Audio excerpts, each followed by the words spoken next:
दोस्तों जय आरसीएम। मैं आपका दोस्त सुनील कागसर एक बार फिर से आप सब लोगों का आपकी अपनी आरसीएम पाठशाला में स्वागत करता हूं। और आज फिर से हम लोग जो है एक बेहतरीन ट्रेनिंग के साथ में आपके सामने हाजिर हैं। मैं पूरा प्रयास करूंगा कि पूरी की पूरी बातचीत जो है आप तक बिल्कुल सही उन्हीं भावनाओं के साथ पहुँचे जिन भावनाओं के साथ आदरणीय सुरेंद्र वत्स जी ने हमें इस ट्रेनिंग को दिया था। रिलेशनशिप के ऊपर हम लोग बात कर रहे हैं पिछले 3 दिन से। आज हम लोग रिलेशनशिप की कड़ी को और थोड़ा सा आगे बढ़ाएंगे। रिलेशनशिप जो है किस प्रकार से डेवलप किए जाएं उसके बारे में हम लोग आज बातचीत करेंगे। अच्छे संबंध कैसे बनाए जाएं। माय डियर फ्रेंड्स, अच्छे संबंधों के ऊपर बातचीत हम शुरू करें इससे पहले मेरा छोटा सा परिचय। मेरा नाम सुनील कागसर है और मैं पेशे से एडवोकेट हूं।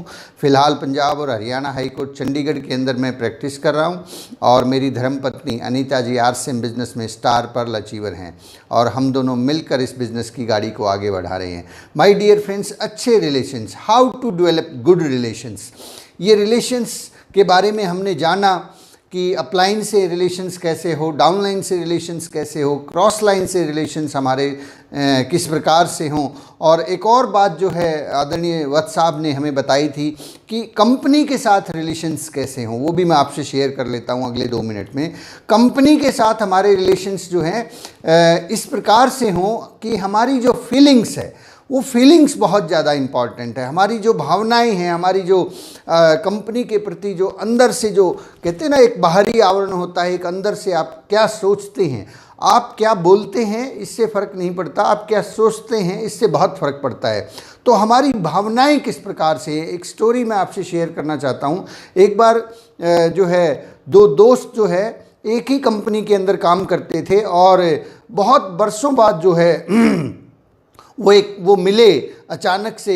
तो बरसों बाद जब वो मिले तो एक दोस्त जो है बहुत खूबसूरत सी लग्जरियस गाड़ी के अंदर जो है वो ट्रैवल कर रहा था और दूसरा दोस्त जो है वो अपनी उसी पुरानी साइकिल के ऊपर ट्रैवल कर रहा था। तब दोनों दोस्त जब मिले तो जो दोस्त साइकिल पे था उसने उस कार वाले दोस्त से कहा कि दोस्त तुम बहुत किस्मत वाले हो, तुम बहुत किस्मत वाले हो।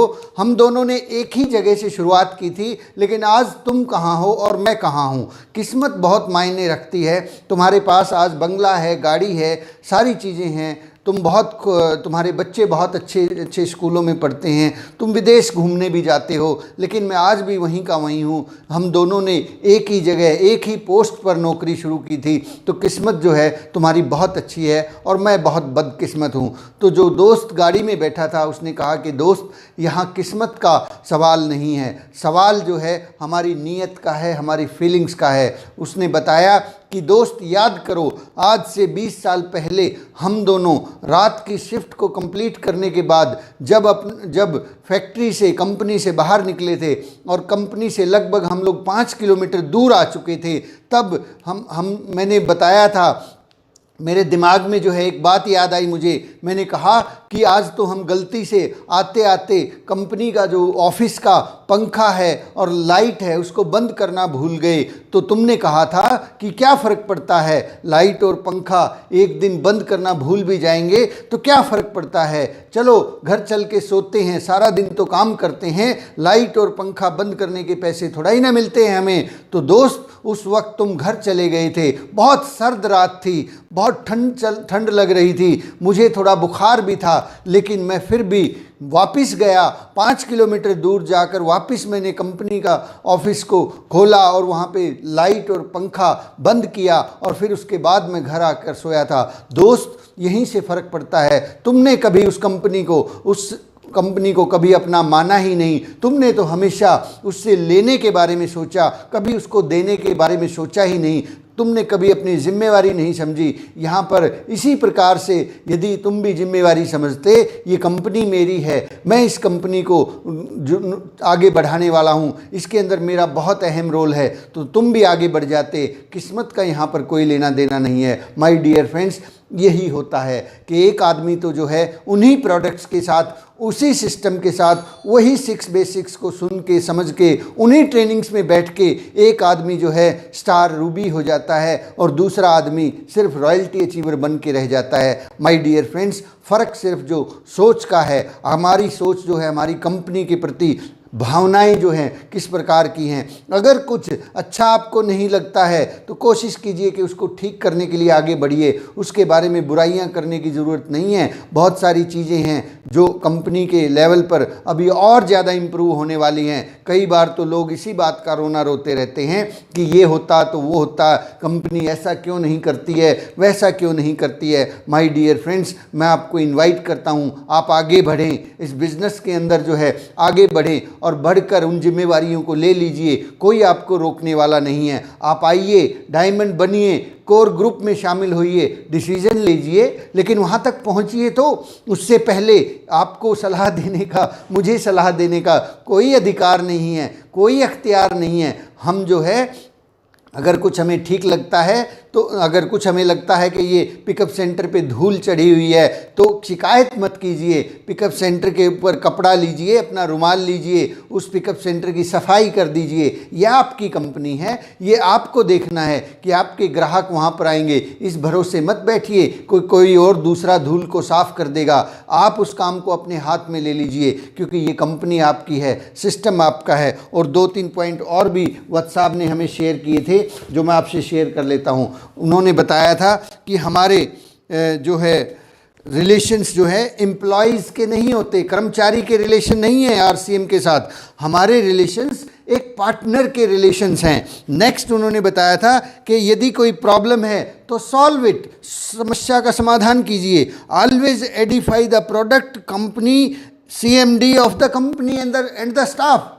हर चीज़ का एडिफिकेशन करते रहिए। And respect the directions from the company side. Company की तरफ से जब भी कोई डायरेक्शंस हमें मिलती है, आदरणीय TC जी की तरफ से हमें बहुत सारी सूचनाएं मिलती रहती हैं। अभी जैसे कि उन्होंने बताया है कि अपनी दुकान जो है इस महीने हम खोलेंगे तो हमें बहुत बड़ा फ़ायदा होगा, तो हमें उनकी डायरेक्शंस का रेस्पेक्ट करना है और उन डायरेक्शंस को फॉलो करने का पूरा प्रयास करना है। चलिए अब हम बात करते हैं कि रिलेशंस को कैसे बनाया जाए, how to develop good relations. Relations को डेवलप करने के लिए सबसे पहली बात हमें जानना जरूरी है कि विश्वास हर रिश्ते की बुनियाद है।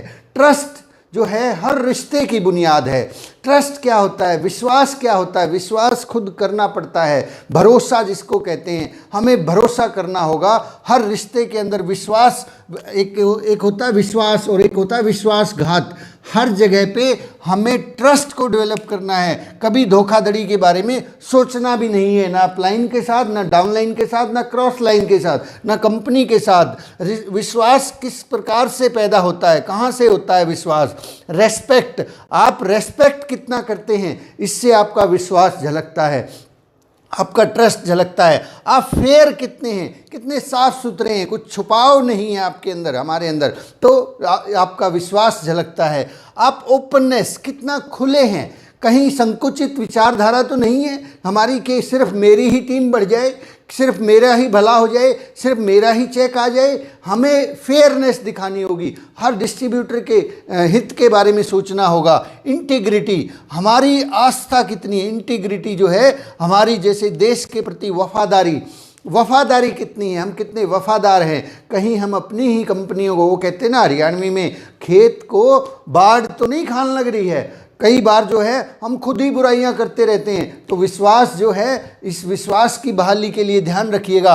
रेस्पेक्ट कीजिएगा, upline, downline, cross line, company, system, respect them. Fairness, बिल्कुल फेयरनेस रहिए, बिल्कुल ओपननेस रखिए, इंटीग्रिटी रखिए, अपनी जो है आस्था रखिए सिस्टम के अंदर, तो कामयाबी ज़रूर मिलेगी। नेक्स्ट पॉइंट है कि वत्स साहब ने बताया कि कुछ ऐसे पॉइंट्स हैं जो अच्छे संबंधों को बनाने में बाधक हैं, जिनकी वजह से अच्छे संबंध नहीं बनते हैं। तो चेक कीजिएगा साहब, यहाँ पे किसी अपलाइन और किसी डाउनलाइन में मत चेक करना, क्रॉस लाइन में मत चेक करना। ये सिर्फ अपने लिए चेक करना, अपने खुद के लिए चेक करना। कई बार हम गलती ये कर बैठते हैं, कोई चीज़ हमें मिलती है, पता लगता है, हम उसके ऊपर दूसरों को तोल के देखने की कोशिश करते हैं। यहाँ ये बिज़नेस दूसरों से नहीं चलता, ये बिज़नेस खुद से चलता है। आप अपने आप को कितना इम्प्रूव कर रहे हैं, आपके अंदर कितनी इम्प्रूवमेंट्स है, उसके ऊपर ध्यान दीजिए। लीजिएगा। मैं फिर से वही बात कहना चाहूँगा जो मैंने डाउनलाइन के टॉपिक को शुरू करने से पहले बताई थी कि ये जो बातचीत है ये ना अपलाइन के लिए है, ये ना डाउनलाइन के लिए है, ये आपके लिए है, ये केवल और केवल आपके लिए है। आप इसके ऊपर अपने आप को चेक कीजिएगा। नंबर 1, सेल्फिशनेस जो है रिलेशंस के अंदर बाधक है। सेल्फिशनेस सिर्फ अपना ही अपना सोचना कि मेरा चेक आ गया। कई बार मैंने देखा, बहुत ये बड़ी अजीब सी घटना होती है।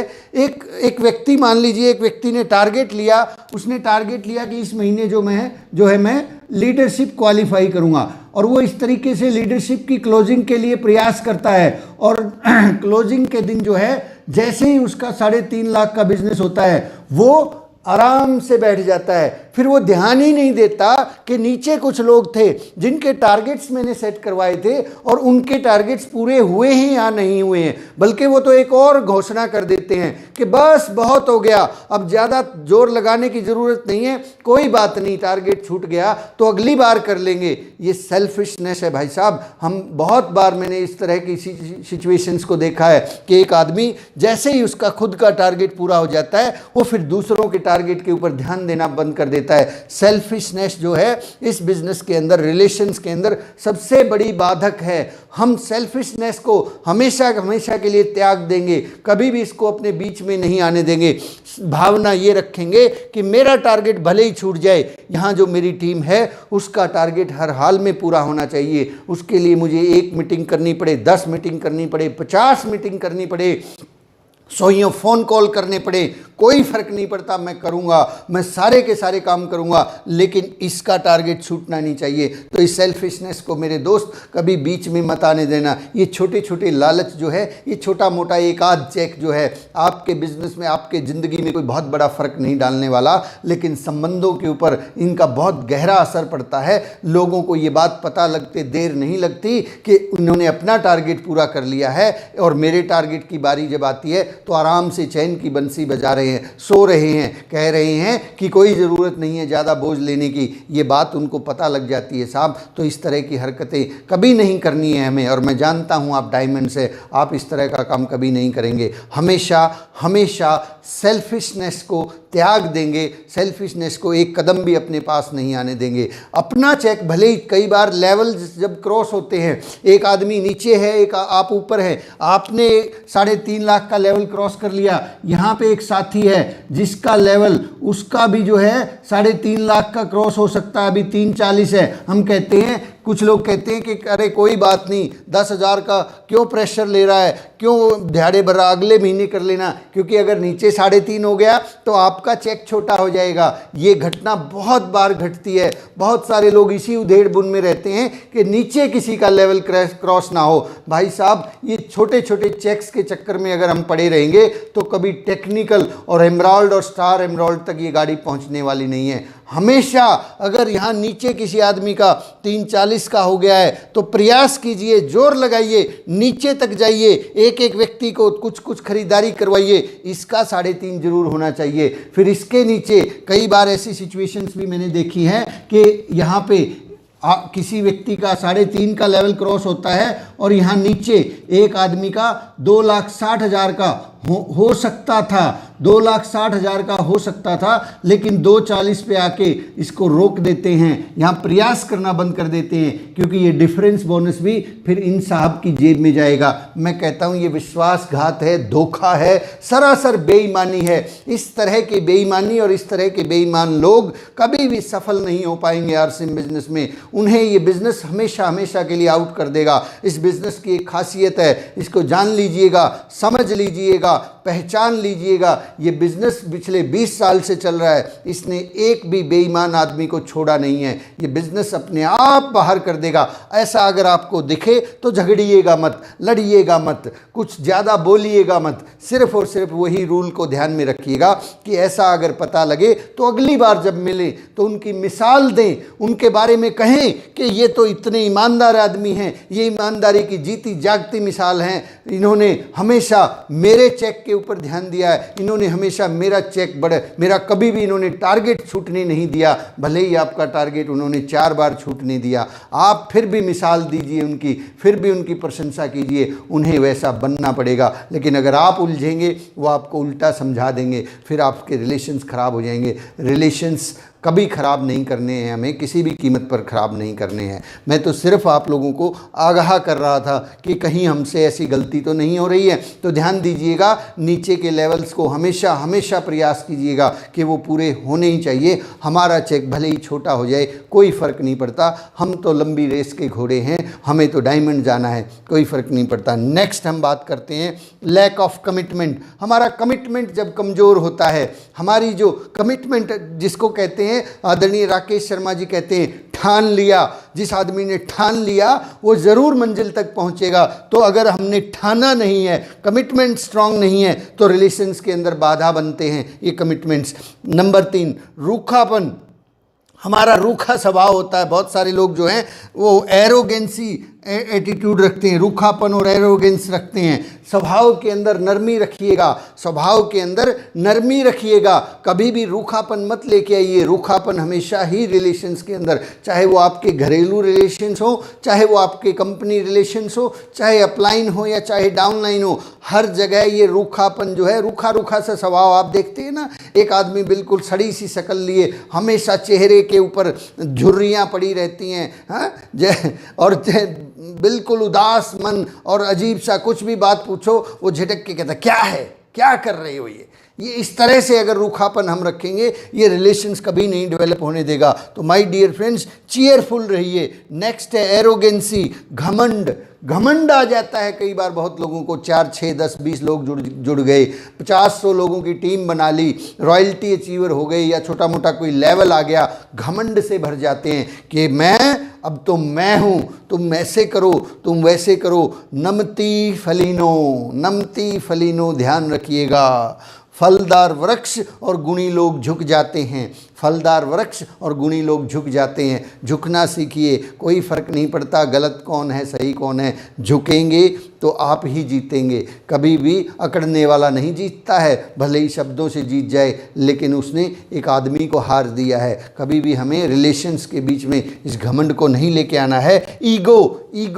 ईगो के बारे में आदरणीय मुकेश कोठारी जी, आपके 3 दुश्मन सुनिएगा। ईगो जब आता है तो आदमी को पता ही नहीं चलता और अपॉर्चुनिटी उसके सामने से डांस करते हुए निकल जाती है। माय डियर फ्रेंड्स, ईगो के बारे में कहा जाता है कि ये 10 पैसे की भी नहीं बिकती है। अब बाज़ार में लेके जाएं, इसके कोई 10 पैसे भी नहीं देगा, और हम लोग इसको उठाए लिए घूमते फिरते रहते हैं। हम लोग जो है जीवन भर इसको अपने अंदर लिए घूमते फिरते रहते हैं, जबकि इसकी कीमत, इसकी औकात 10 पैसे की भी नहीं है। 10 पैसे की भी नहीं बिकती है ईगो, और ये ईगो ने न जाने कितने लोगों को तबाह किया है। बहुत सारे लोगों को ये वहम हो जाता है, ईगो हो जाती है कि ये बिजनेस तो मेरी वजह से चल रहा है, अपलाइन का चेक मेरी वजह से आ रहा है, डाउनलाइन का बिजनेस मेरी वजह से बढ़ रहा है। ऐसे बहुत सारे लोग देखें, जब कंपनी की शुरुआत हुई थी तब बहुत लोगों को ईगो आ गया था कि आरसीएम को तो चलाने वाले हम लोग हैं, और वही लोग जो आदरणीय सुरेंद्र वत्स जी से भी पहले इस सिस्टम में ज्वाइन हुए थे, आज उनका अता पता नहीं है, नामो निशान नहीं है। ये ईगो जिसके अंदर आ जाता है, उसका तबाह होना, तय होना, न केवल आरसीएम बिजनेस में, जीवन में तबाह होना निश्चित है। रामायण इसका एक बहुत बड़ा जीता जागता उदाहरण है। रावण के अंदर ईगो आया, घमंड जब आया उसके अंदर, तो न केवल वो खुद तबाह हुआ, वो पूरी की पूरी सोने की लंका को ले बैठा, अपने सारे के सारे भाइयों को ले बैठा। और इसी का एक बहुत बड़ा उदाहरण महाभारत है, जिसके अंदर एक ईगो की वजह से हजारों नहीं लाखों लोगों को अपनी जान गंवानी पड़ी। माय डियर फ्रेंड्स, ईगो को जो है कभी भी अपने अंदर मत आने दीजिएगा, हमेशा झुक के चलिएगा, हमेशा नरमाई से चलिएगा। कोई कितना भी बड़ा जो है कुछ भी घटना हो जाए, तब भी अपने आप को संयमित रखिएगा। ईगो जो है जब भी आता है, अपॉर्चुनिटीज़ को आपसे छीन के लेके जाता है। अपॉर्चुनिटीज़ हमेशा ईगो के विपरीत चलती हैं, अपॉर्चुनिटी ईगो के आसपास भी नहीं फटकती हैं। घमंड को अपने से दूर रखिएगा।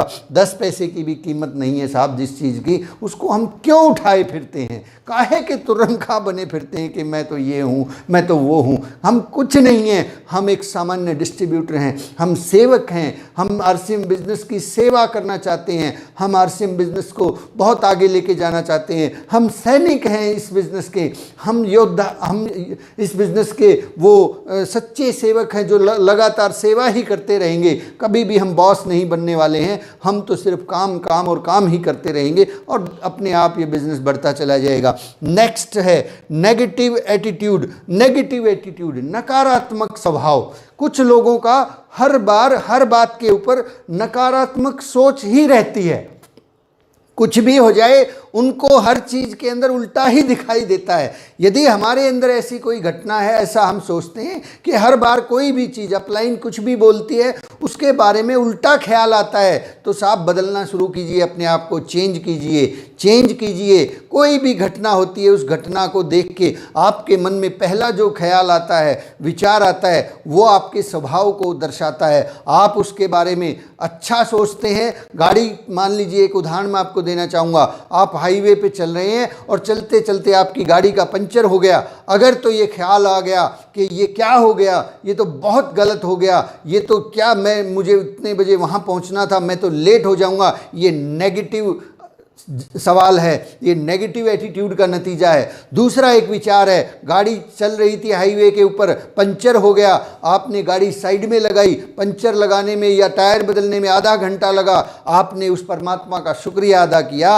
हे परमात्मा बहुत अच्छा हुआ गाड़ी में पंचर हो गया, मैं यहीं पे रुक गया आधे घंटे के लिए, आपने, मुझे पता है कि आपने मुझे जानबूझ के रोका है, ये आपकी मर्जी थी, क्योंकि हो सकता है वहाँ पे कोई बहुत बड़ी घटना घटने वाली थी, उससे आपने मुझे बचा लिया, कुछ हो सकता था इसलिए आपने मुझे यहाँ पे रोक लिया, आपका बहुत बहुत शुक्रिया। कभी कभी कुछ लोग आएंगे और आपकी टीम को छोड़ के चले जाएंगे, यहाँ पर यदि तो आप रो रहे हैं कि ये क्या हो गया, ऐसे नहीं वैसे नहीं होना चाहिए था, इसका एक दूसरा भी एटीट्यूड है, कोई बात नहीं, आया है चला गया, मैं ऐसे ऐसे अब 10 और लोगों को ज्वाइन कराऊंगा, अब और ज़्यादा मेहनत करूंगा, और ज़्यादा अपने आप को सुपर स्ट्रांग बनाऊंगा, नॉलेज दूंगा अपनी टीम को, ताकि ये जो गया है इसको भी कल को एहसास हो कि तूने बहुत बड़ी गलती की थी, उलझूंगा नहीं, इसके साथ झगड़ूंगा नहीं। नेगेटिव एटीट्यूड मत रखिएगा, हमेशा पॉजिटिव एटीट्यूड रखिएगा। नेगेटिव एटीट्यूड आपके रिलेशंस के बीच में बाधक है।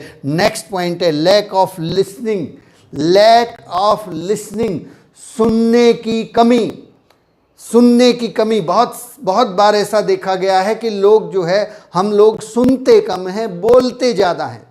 सुनते कम हैं, बोलते ज़्यादा हैं। किसी आदमी को प्लान दिखाने गए हैं, किसी अपलाइन के पास मिलने गए हैं, किसी डाउनलाइन के पास मिलने गए हैं, कोई डाउनलाइन आपसे मिलने गई है, उस वक्त हम सुनते कम हैं, बोलते ज़्यादा हैं। अगर हम सुनेंगे नहीं तो सही निर्णय पर नहीं पहुंच पाएंगे, हमें सुनना होगा। लोग सुनाने के लिए बेताब रहते हैं, कोई उनको सुनने वाला नहीं है। यदि हम उन्हें सुनेंगे, हम अपने अपलाइन को सुनेंगे, अपनी डाउनलाइन को सुनेंगे, अपने दोस्तों को सुनेंगे, अपने रिश्तेदारों को सुनेंगे, सबको अगर सुनेंगे, सुनने की कला जिस आदमी को आ जाती है वो जीवन में बहुत तेज़ी से आगे बढ़ता है। अक्सर गलती यहीं पे होती है, हम लोगों को सुनाने की ज़्यादा पड़ी रहती है। हम लोग सुनाते ही रहते हैं, बताते ही रहते हैं, बताते ही रहते हैं, सुनते ही नहीं हैं साहब। और जब तक सुनेंगे नहीं तब तक आगे नहीं बढ़ सकते, तब तक लोगों के अंदर की जो फीलिंग्स है, वो कहते हैं ना, भड़ास जब तक ना निकल जाए। एक आदमी तैयार नहीं होता है काम करने के लिए, तो भड़ास निकालने दीजिए, लोगों को सुनने की आदत डालिए। अगर हम सुन नहीं रहे हैं, ये भी वत्स साहब ने बताया कि रिलेशंस के अंदर बहुत बाधा डालता है। आप सुनिए ना, सुनिए कभी अपनी पत्नी को, सुनिए कभी अपने पिताजी को, सुनिए कभी अपने बेटे को, बेटी को, सुनिए कभी अपने दोस्तों को, रिश्तेदारों को। उनके मन में बहुत सारी पीड़ाएं हैं, बहुत सारी चीज़ें हैं जो आपसे कहना चाहते हैं, लेकिन हम सुनते नहीं हैं, हम तो केवल सुनाते जाते हैं। माय डियर फ्रेंड्स, जिस दिन सुनना शुरू कर देंगे उस दिन शीशे की तरह आपका जीवन जो है बिल्कुल क्रिस्टल क्लियर हो जाएगा, चीज़ें बहुत आसान हो जाएंगी। यस, विजय जी ने बहुत अच्छा कहा, किताबें पढ़ना भी सुनने के जैसा है। किताबों को पढ़िए, कोई आदमी आपसे कुछ कहना चाहता है, बताना चाहता है, किताबों को जब आप पढ़ेंगे तो आप सुन रहे होते हैं। माय डियर, नेक्स्ट पॉइंट है लैक ऑफ डिसिप्लिन। डिसिप्लिन की कमी। डिसिप्लिन, सुबह उठना है, नहीं उठना है, कभी 9 बजे उठेंगे, कभी 12 बजे उठेंगे, कभी नहीं उठेंगे, कहीं 10 बजे पहुंचना है तो 11 बजे पहुंचेंगे, कोई काम आज करना है उसको परसों करेंगे या परसों की बजाय फिर अगले हफ्ते करेंगे। चीज़ों को टालना, लैक ऑफ डिसिप्लिन। मीटिंग्स के अंदर आना है तो वहाँ पे कभी टाई को भूल के आ गए, कभी शर्ट को भूल के आ गए, कभी कुछ कर दिया, कभी कुर्ते पजामे के अंदर घूम रहे हैं। लैक ऑफ डिसिप्लिन जो है आपके संबंधों को ख़राब करता है। आप अपने डाउनलाइन को, टीम को टाइम दिया 10 बजे का, आप पहुंच रहे हैं 12 बजे, या टाइम दिया उसके बाद मीटिंग ही कैंसिल कर दी आपने। हैं, इस तरह की घटनाएं होती हैं। तो आपने किसी टीम के सदस्य को अपने घर पे बुलाया और पता लगा आप घर पे ही नहीं हैं। लैक ऑफ डिसिप्लिन जो है संबंधों को बहुत बार खराब करते हुए देखा गया है। तो डिसिप्लिन में रहिए हमेशा, हर जगह। कुछ समय पहले एक साथी ने बताया था कि हम लोग शीशे के घरों में रहते हैं।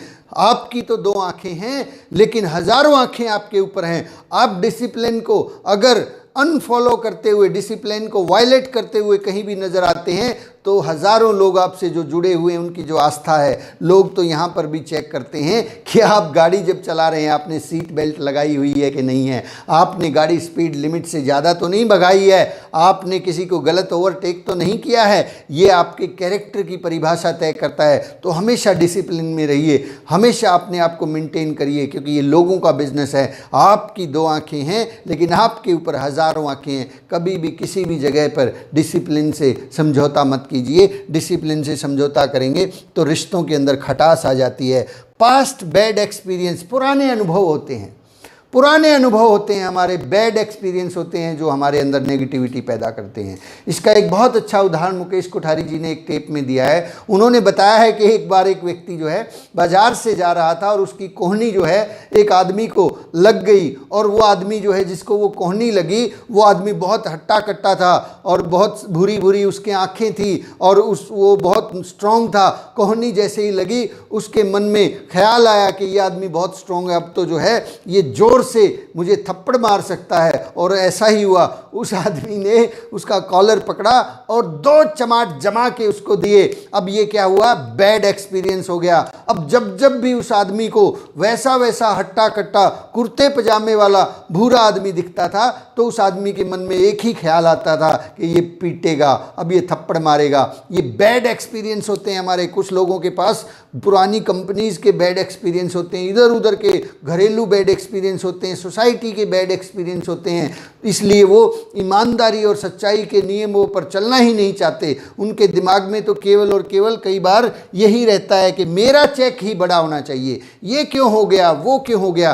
बैड एक्सपीरियंस को बाहर निकालिए। बैड एक्सपीरियंस हमारे इस बिज़नेस के अंदर किसी भी प्रकार से फ़ायदेमंद नहीं होते, ये हमारे रिलेशंस के ऊपर बुरा प्रभाव डालते हैं। तो my dear friends, bad experience को हमने अपने जीवन से बाहर निकाल देना है। नेक्स्ट पॉइंट के ऊपर मैं बात करता हूँ। नेक्स्ट हमारा है uncaring attitude. Number 10, uncaring attitude, लापरवाह होना, संबंधों के अंदर लापरवाह होना, अनकेयरिंग। हमारी टीम है, कई बार मुझे अपनी ग्रेट अपलाइन पर बहुत फ़ख्र होता है कि उन्होंने हमें शुरू से ही बहुत सारी चीज़ें सिखाई। आदरणीय श्रवण सैनी जी, जब हम किसी सेमिनार में जाते थे, दिल्ली जाते थे, जैसे दिल्ली के किसी प्रोग्राम में हम देखने के लिए गए, तो उसके बाद जब हम लोग घर पे वापस आ जाते थे तो उनका फ़ोन आता था कि आप ठीक ठाक पहुंच गए हैं क्या, आप बिल्कुल खाना वाना खा लिया है। और फिर हमें बताते थे कि आप भी इसी प्रकार से आपके साथ जो 20 साथी गए हैं उनको फ़ोन करके फॉलो कीजिए, वो घर पे पहुंच गए हैं, क्या वो ठीक ठाक हैं, उन्होंने खाना खा लिया है। इसको बोलते हैं केयरिंग एटीट्यूड। हमारी जब टीम हमारे घर आती है, हमारे सेमिनार में आती है, उसके बाद हम बहुत सारे लोगों को सेमिनार में बुलाते हैं, हमने उनकी कितनी केयर की है, हम उनकी कितनी परवाह करते हैं। या कहीं ऐसा तो नहीं सोचते अरे मुझे क्या ज़रूरत है, आया था अपने बिजनेस के लिए, गया होगा, पहुंच गया होगा, क्या फ़र्क पड़ता है। एक साथी ने किसी दूसरी जगह दूसरे टाउन में बिजनेस शुरू किया है, अगर आपको लगता है कि वो आपका डिस्ट्रीब्यूटर है तो उसको पूछिए, उसको केयर कीजिए, उनको वहाँ पे कैसी सुविधाएं मिल रही हैं, होटल अरेंज हो गया है कि नहीं हो गया। इसको बोलते हैं केयरिंग एटीट्यूड। बच्चों की जब हम जैसे हम केयर करते हैं उसी तरह से हमें अपनी डाउनलाइन की केयर करनी है, हमें इस सिस्टम की केयर करनी है। जैसे बच्चे जब स्कूल जाते हैं तो पेरेंट्स चेक करते हैं रोटी डाल ली है कि नहीं है, फल है कि नहीं है, किताबें हैं कि नहीं है, कॉपी है कि नहीं है, पेन है कि नहीं है। तो केयरिंग एटीट्यूड रखिए, अनकेयरिंग एटीट्यूड से रिलेशंस खराब हो जाते हैं। लास्ट बट नॉट लीस्ट जो है, मैं आपसे लास्ट पॉइंट शेयर करता हूं, ग्रीड। ग्रीड ग्रीड ग्रीड समझते हैं साहब, ग्रीड, इसको थोड़ा बड़े अक्षरों में लिख देते हैं, GREED। ग्रीड, ग्रीड का मतलब होता है लालच। लालच, लालच और संबंध, ये ध्यान रखिएगा, लालच और संबंध कभी भी इकट्ठे नहीं रह सकते, कभी भी दोनों एक जगह नहीं रह सकते।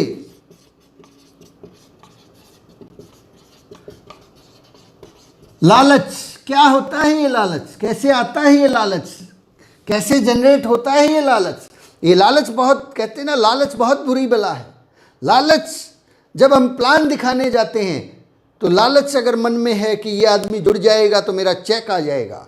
लालच, हम किसी मीटिंग में जाते हैं और ये सोच के मीटिंग करते हैं कि यहाँ पे ये लोग, सारे के सारे लोग यदि 10-10 हज़ार का बिजनेस वॉल्यूम खरीद लेंगे तो मेरी रॉयल्टी आ जाएगी। लालच, ये लालच कि हम लोग किसी आदमी को 50,000 का, 1 लाख का प्रोडक्ट दिलवा दें और सोचें कि अब तो मेरा जो है फलाना लेवल पार हो जाएगा। लालच है ये साहब, इस तरह के लालच मत कीजिएगा। सबसे पहले ये ध्यान में रखिएगा, कोई भी काम, कोई भी घटना, कोई भी आप टारगेट या कुछ भी अपनी टीम को जब दे रहे हैं तो ये चेक कीजिएगा क्या इस काम को करने से उसका कोई फ़ायदा हो रहा है कि नहीं हो रहा है, क्या उस आदमी को कोई फ़ायदा हो रहा है कि नहीं हो रहा। अगर उस काम को करने से केवल आपको फ़ायदा हो रहा है, ये लालच है। इस लालच को समझिए। कई बार ये लालच ही समझ में नहीं आता है, कई बार लगता है नहीं नहीं ये लालच थोड़ा ही ना है, ये तो सिस्टम है, ये तो सिस्टम की ज़रूरत है, ऐसा तो करना ही पड़ेगा इसको। अब जो ये टारगेट आया है ये तो इसके ही हित में है, जबकि वहाँ पे बहुत बार ऐसा देखा गया है कि वो उनके हित में नहीं था, आपके हित में था। आपके हित में था, इसलिए आपने उसको प्रमोट कर दिया, उस घटना को धक्का कर लिया और उस व्यक्ति, क्योंकि वो आपकी डाउनलाइन है, आपका साथी है और उस आदमी को वो काम को अंजाम देना पड़ेगा। ध्यान रखिएगा कि कभी भी ये लालच भी जो है ना, इसकी परिभाषा बड़ी उथली है।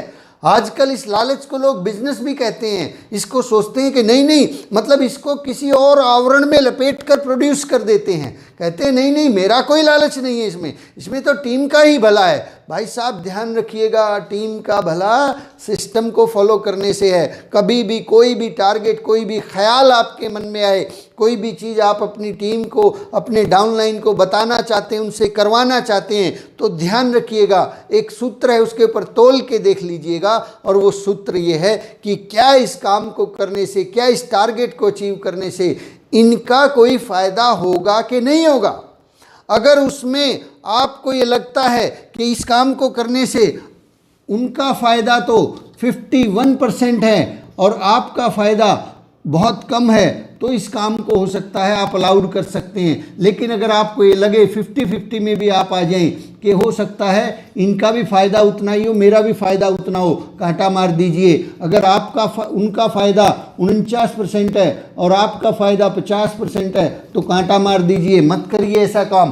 क्योंकि इस काम को करने से अपने आप को, कई बार हम अपने आप को वैसे ही सही ठहरा लेते हैं कि नहीं नहीं नहीं नहीं नहीं, इस काम को करने से तो इसी का फ़ायदा है, लेकिन अल्टीमेटली पता लगता है कि इस काम को करने से उनका थोड़ा सा फ़ायदा है, आपका बहुत बड़ा फ़ायदा है। उनको तो मात्र 200 रुपये ज़्यादा आएंगे, आपका रॉयल्टी लग जाएगा। इस तरह के लालच मत कीजिएगा साहब, ये लालच जो है बुरी बला है। लालच तबाह कर देते हैं, लालच आगे चल के बड़ा उग्र रूप धारण कर लेते हैं। हमेशा अपने रिलेशंस को बचा के रखिएगा, अपने आप को, अपनी टीम को बचा के रखिएगा, क्योंकि रिलेशंस रहेंगे, टीम रहेगी तो लेवल्स आते रहेंगे, लेवल्स जाते रहेंगे। ये बिज़नेस बहुत दूर तक, बहुत लंबे तक चलने वाला है। जिस भी व्यक्ति ने रिलेशंस को बचा लिया, संबंधों को बचा लिया, तो वो बहुत बड़ी पिन पर जाएगा। डायमंड और स्टार डायमंड तो कुछ भी नहीं है साहब उनके सामने, क्योंकि ये बिज़नेस अल्टीमेटली एट लास्ट जो है संबंधों के ऊपर आके ही टिकता है। ये बिज़नेस केवल और केवल संबंधों का बिज़नेस है, ना प्रोडक्ट का बिज़नेस है, ना कोई और चीज़ का बिज़नेस है। कुछ भी चीज़ जो है संबंधों से ऊपर नहीं है। एक कोटेशन मैंने एक किताब में पढ़ी थी कि क्या हो कि आप बहुत सारा पैसा इकट्ठा कर ले और पूरी दुनिया को खो दे। क्या हो कि आप बहुत सारा पैसा इकट्ठा कर ले और पूरी दुनिया को खो दें, तो क्या फ़ायदा होगा उस पैसे का कि जिसकी वजह से पूरी की पूरी दुनिया को खो दें हम। ये पैसा इसीलिए तो कमा रहे हैं ना कि उसके साथ में हम रिलेशंस के साथ में घूमें फिरें। अगर रिलेशंस ही ख़राब हो गए, लोग हमारे को बैठने के तक की परमिशन ना दें, लोग हमें सुने ना, लोग हमारी बुराइयां करें, तो क्या फ़ायदा होगा उस पैसे का। भाई साहब, रिलेशंस को हमेशा तवज्जो दीजिएगा।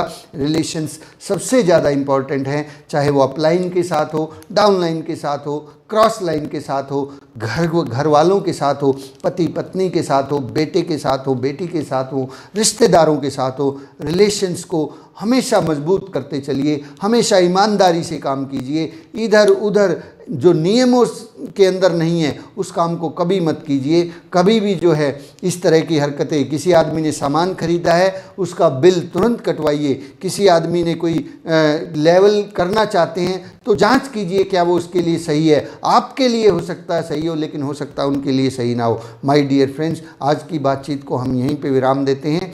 कल सुबह फिर से मिलते हैं एक बेहतरीन शुरुआत के साथ। समय बहुत कम है, 90 दिन बहुत जल्दी पूरे हो गए हैं। कोशिश करते हैं कि सारे टॉपिक्स को हम कवर कर पाएँ। बहुत बहुत शुक्रिया, थैंक यू वेरी मच। जय आरसीएम।